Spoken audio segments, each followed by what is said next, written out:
Ask any group of people what organization is most responsible for revolutionary advances in space technology, and there is little doubt their answer would be NASA.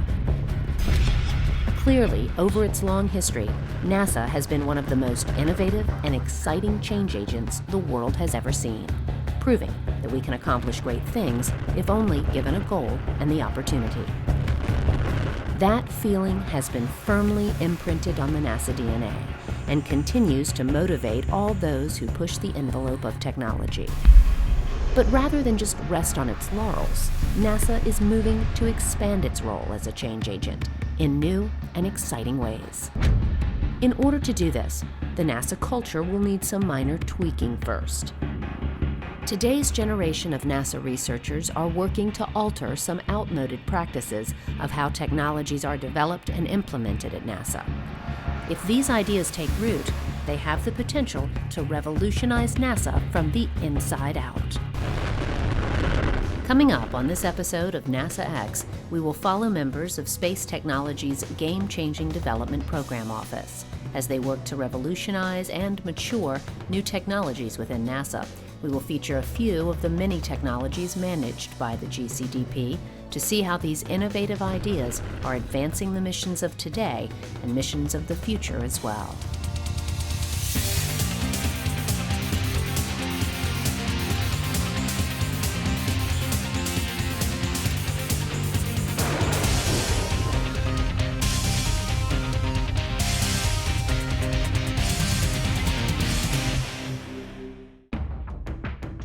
NASA has a long and storied past.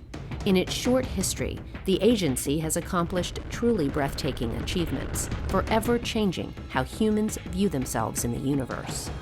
The NASA of today is no different than the one of the past, of course. It is still the world leader in space technology and is still accomplishing truly unbelievable feats. But many in the NASA community have seen the pace of technological breakthroughs slow in recent years. That was not always the case. In NASA's early years, it seemed like many of its projects were stuck in fast forward, none more so than the Apollo program. President Kennedy made his famous Man on the Moon speech at Rice University in 1962, and by July of 1969, Neil Armstrong was stepping out of the lander onto the surface of the moon.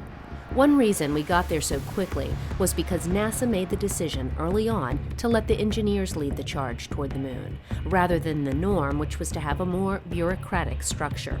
That is not to say there was not structure. There was just an understanding that more risk must be taken in order to complete the mission in the given timeline. But as the Apollo program retired and the shuttle came online, a shift began. The culture within NASA became much more risk-averse and, rightly, more focused on safety and successful missions. But with this new posture, less focus went into the development of transformative technologies. This mindset permeated throughout NASA, and eventually, in the words of one NASA official, NASA became more evolutionary and less revolutionary. NASA never stopped innovating, but researchers developing new technologies often found substantial hurdles in their way. To better understand this, let's look at what NASA calls TRLs, or Technology Readiness Levels. The 9 TRLs measure the maturity of evolving technologies and order them from 1, which is the lowest, to 9, which is a technology that is fully developed. An example from history of how the TRL system works can be seen in the late 1950s, when the famed NASA engineer Max Faget came up with an idea for the Mercury spacecraft. Dr. Faget was sitting in the cafeteria at NASA Langley drawing on a napkin when he came up with the idea for the basic shape of the Mercury capsule. He fleshed out the details with his team, and soon they had the beginnings of the craft, which put them at Technology Readiness Level 1 for the Mercury project. He and his team then began moving through the other levels, testing and building models, and after a few years, arrived at TRL 9, which culminated with the first manned flight of the vehicle on May 5, 1961.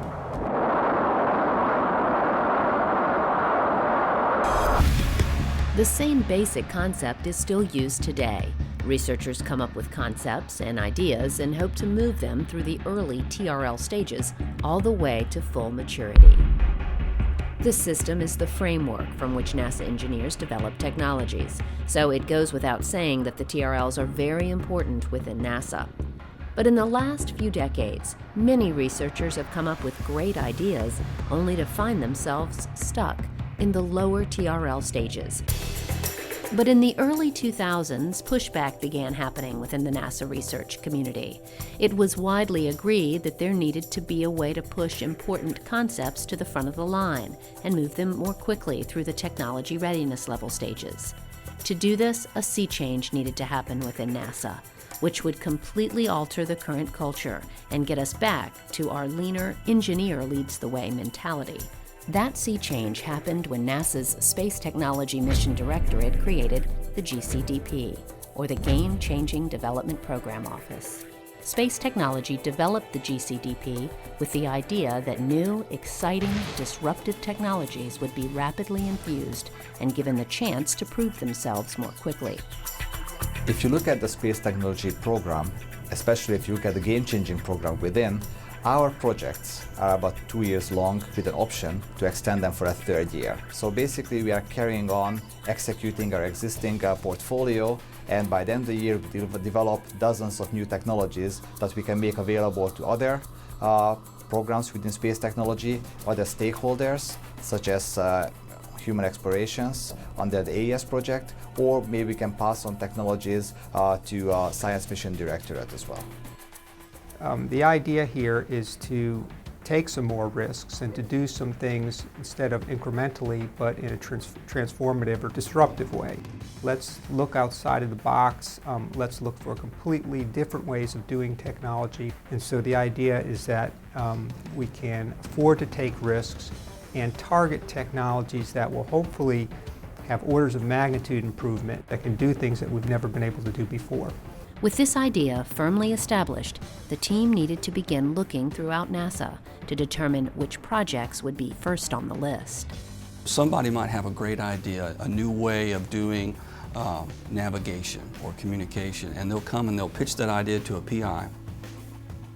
If the PI believes it's a good fit within our portfolio, that it meets game-changing metrics, that it's aligned well with agency priorities, then they'll develop what we call a New Start proposal, and they'll bring that to our program board. So they have to be a TRL3, and they've gone through the proof of concept. It's not basic research, it's not a scientist in the lab, but it's someone who's taken it and said, look, I've checked it out in a small way, a small scale, and it's proven itself.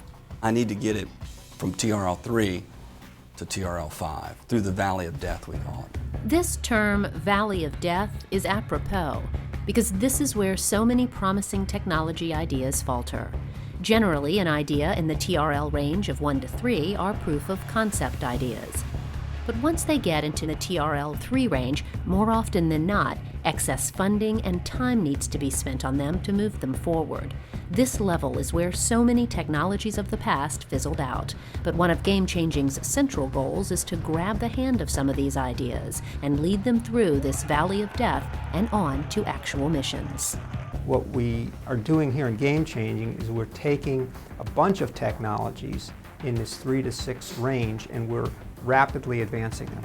We can take selective ones, the best ones that we can find, we can advance them for a 2 to 3 year period, we can mature them from this lower TRL to where they can be used by projects and missions, and then we can go on to the next one and do it again and again and again. With the goal set, the team began the process of looking at some of the best ideas within NASA, choosing a wide-ranging set of technologies to help rapidly mature and begin this new approach for the agency. The GCDP manages over 30 projects that focus on everything from nanotechnology and lightweight materials to nuclear systems and solar electric propulsion. The hope is that with enough support, the GCDP-managed technologies will eventually be used to help create innovative new space technologies for our nation's exploration, science, and economic future. One of the first technologies they chose is from NASA's Robotics and Autonomous Systems and is located in this lab at the NASA Johnson Space Center.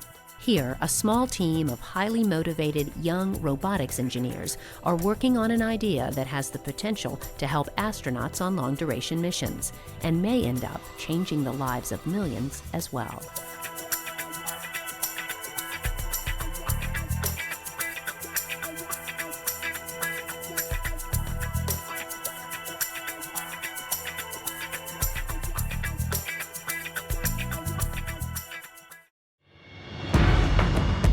One of the first Space Technologies GCDP projects we will explore is located in this lab at the NASA Johnson Space Center. Here, a group of NASA researchers have come up with an exoskeleton that they call the X-1. It has the potential to solve some major problems for astronauts on long-duration missions. This 60-pound assisted mobility device is worn on the legs of the wearer and is used to assist them in various ways. To understand why NASA is interested in a device like this, you have to understand a little about physics in space. A major problem faced by astronauts in space is bone loss and muscle atrophy due to a lack of use. Generally, on shorter trips, the bone and muscle density problem can be easily managed, but longer duration missions pose a much greater threat to crew health and performance. Here on Earth, we use our legs every day to walk around. But on orbit, the astronauts are in microgravity, so muscles and bones, especially those in the legs, aren't being used as they would be normally. Because of this, muscles weaken and bones begin to lose their density. As a result, some astronauts come back to Earth with up to 30% less bone structure in their legs and with significantly weakened muscles.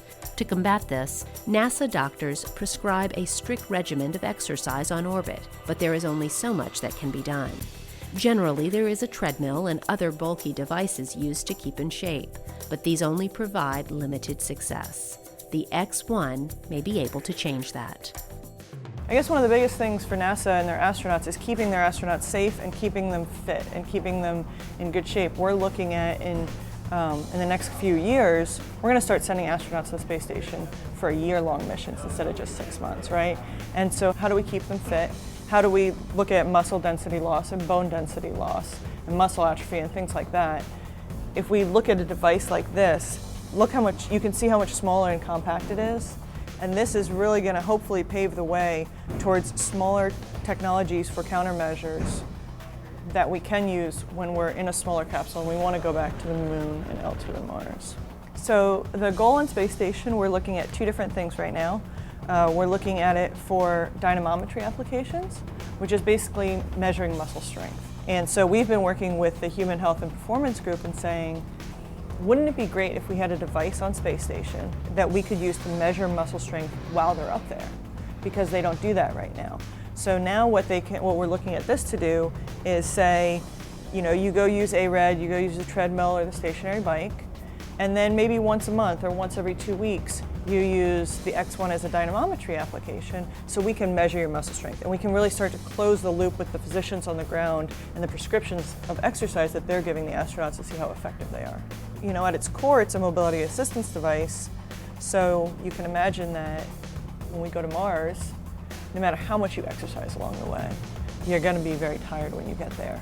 And so now, maybe we can use this not only for exercise, but you can use it for mobility assistance when you get there, because you're going to be weak. All of your joints that are actuated, you can use them to resist you, or you can use them to assist you. NASA is very interested in the X-1 for use in space, and this same device could also be a game changer for anyone who needs rehabilitation, like stroke victims. X-1 could be even more life-changing for paraplegics. Early on in its development, the team partnered with the Florida Institute for Human and Machine Cognition. This group has been working on a mobility device that could serve as the legs for wheelchair-bound patients. At that time, they had their own exoskeleton that they had developed called Mina V0, and they were really focused on mobility assistance, helping persons with paraplegia get up out of the wheelchair, walking again. And at that same time, we had, Robonaut, which we had just flown to Space Station. We worked on all this hardware. We developed all the all the actuators and all the mechanical and electrical assemblies for that. We developed all the safety systems in order to be able to send it to space station. And so we said, well, why don't we come together? We take that knowledge that we have about building these structures, and we'll take the knowledge that you guys have with assisted mobility and your high-level software, and we'll come together and build X1. And so X1 is really about improving life for people here on Earth and in space. The X1 has the potential to change the lives of anyone suffering from limited mobility. When asked, many paraplegics say just being able to stand, reach the top of a shelf, or have a conversation with another person at eye level can improve their quality of life significantly. Much work is going into the X1 to make it accessible to as many people as possible. It is relatively lightweight and has been designed in a way where it can be adjusted to fit many different body types. And for persons who have lost their ability to walk, there's also a pre-recorded walking gait that can be adjusted to help them learn to walk again. In this iteration of the X1, paraplegics must still use crutches to help them balance and walk. But the hope is that the technology will develop to where the device can be utilized without crutches. You know, my mom has multiple sclerosis, and she is 80% kind of confined. And for a device like this to help her, that's something that she looks at saying, I wish I could have that. But in 10 years from now, people won't be saying that. I think people will be saying, oh, let me go get that out of my closet because I'm ready to go out and walk around. Sometimes technologies develop slowly and incrementally, and sometimes things happen all at once. It's a term, the tipping point. I think with this type of technology, we've actually found a tipping point where the actuation technology is there, the computation technology, the applications for spaceflight, and the willingness and people's interest in this type of technology. And all these things converging at once, I think that's what makes something, that's how the game has changed. All these technologies happen at the same time, and people are grasping that opportunity to really to make a difference. So it's not only changing the lives of astronauts, improving their health, but it's also improving lives here on Earth. We feel that it's not just game-changing, it's actually life-changing.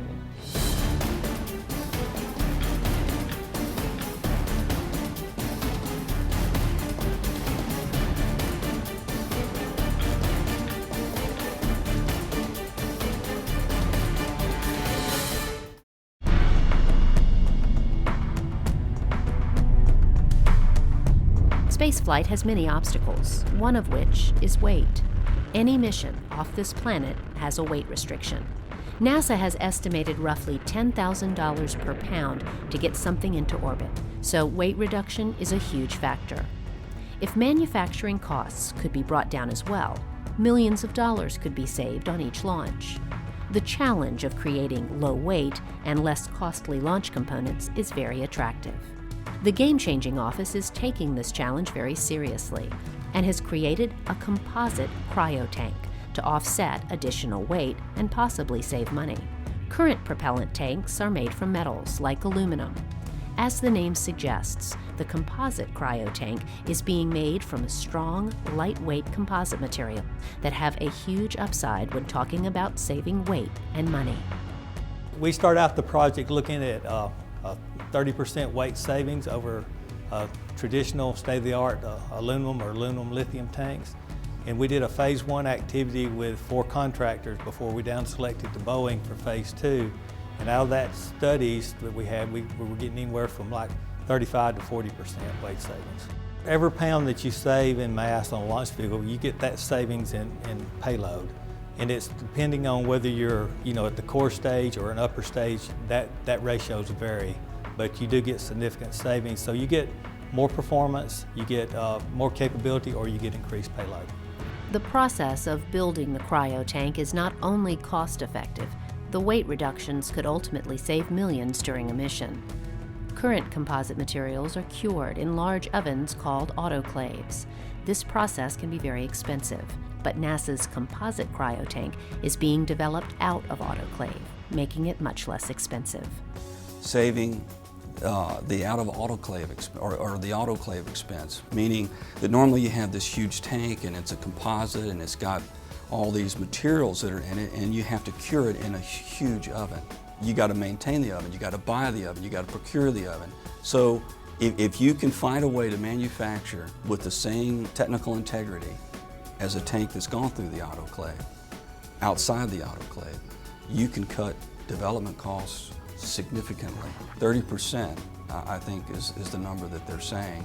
And not only development costs, but recurring costs. You make these tanks, it doesn't have to go into an oven. The way it works is a fiber placement head on a robot is programmed to lay down the material exactly where it is needed. This new process reduces costs, time, and most importantly, produces a better product. Because all of this technology is relatively new, the NASA team is using a process called the building block approach. First, they test small coupons or pieces of the material to make sure that it can measure up to expectations. It is then made into larger pieces and tested again. The project is currently at the point where a scale model 2.4 meter tank is being tested, with the eventual goal to build a full-scale tank to fit on a launch vehicle. The current 2.4 meter section is located here in this silo in the west test area at the Marshall Space Flight Center, under the shadow of test stands for the Apollo engines. Engineers have placed a foam coating over the tank and will then test it in a way that would be expected on a launch vehicle. We put the tank through the exact conditions that it would see in the launch vehicle. So we fill it with the cryogenic material, in this case it's liquid hydrogen, and then in the case of a launch vehicle, we may have to empty that. So we would fill and drain, pressurize, unpressurize, all to determine how the tank reacts to those conditions and loads. With this test completed, engineers can look for problem areas, fix them, and then move on to building the larger tanks. And if successful, this game-changing process can be adapted to other parts of a launch vehicle, making it more lightweight and less expensive. These are just a few of the ideas that are being worked on by the Game Changing Development Program Office. But many more innovative ideas and technologies are being moved through the game-changing lane each day. And with each new development, change is coming to NASA that is allowing the agency to rapidly infuse technology and make smarter decisions about how to move forward and create different approaches while changing the culture. Much of the credit for this positive change can be placed directly at the feet of Space Technology's Game Changing Development Program Office. Personally, I would love if 5 years from now somebody said they really changed the game. They made a difference for NASA. That's all I'd need to hear.